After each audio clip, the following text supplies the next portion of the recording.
warahmatullahi wabarakatuh dan salam sejahtera.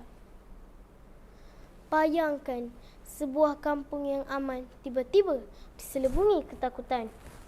Penduduknya jatuh sakit satu demi satu. Dan di hujung kampung terdapat sebuah rumah kosong yang dikatakan berpenghuni. Saya, Anissa Faiha binti Muhammad Amin dari kelas 5 Alfa akan membawa anda menyelami misteri di dalam buku bertajuk Misteri Rumah Kosong, karya My Roslan. Buku ini diterbitkan pada tahun 2022 oleh Himpunan Publishing House Sendirian Berhad. Mengandungi 204 muka surat dan 17 bab yang penuh dengan debaran. Kulit buku ini memaparkan sebuah rumah kosong yang gelap dan menyeramkan. Ia membuatkan saya tertanya-tanya, apakah rahsia di sebalik rumah itu? Kisah ini berlaku di kampung Parit Ketumbit. Tiba-tiba kampung ini gempar. Penduduknya diserang penyakit misteri yang tidak diketahui puncanya. Belum sempat mereka bertenang, muncul pula kabar angin tentang misteri hantu di rumah kosong. Dari mana hantu itu datang? Siapakah pemilik rumah itu? Dan apakah kaitannya dengan penyakit tersebut?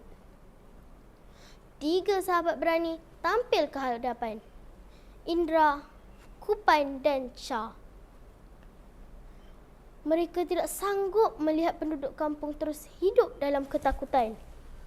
Mereka menyusun strategi, menyiasat dan menjejak penduduk satu demi satu. Namun, setiap langkah mereka mendekatkan mereka kepada bahaya. Adakah mereka akan berjaya melukai misteri? Atau mereka semuanya akan menjadi lebih buruk? Jawapannya ada di dalam buku ini. Daripada buku ini, saya mempelajari bahawa kita mesti berani menghadapi ketakutan. Sentiasa bekerjasama dalam menyelesaikan masalah. Dan yang paling penting, jangan mudah percaya kepada kabar angin yang tanpa bukti. Pada pendapat saya, buku ini sangat menarik kerana penuh dengan suspense dan kejutan. Setiap bab membuatkan saya tidak sabar untuk membaca bab yang seterusnya. Bahasanya juga sangat mudah untuk difahami untuk murid sekolah rendah. Saya sangat mengesyorkan buku ini kepada rakan-rakan yang suka dengan cerita misteri. Untuk penutup, misteri bukan untuk ditakuti, tetapi untuk difahami. Dan membaca kunci membuka segala misteri dunia.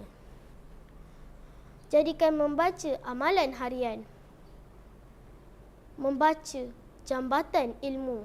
Sekian, terima kasih. Wabillahi taufiq wal hidayah. Wassalamualaikum warahmatullahi wabarakatuh.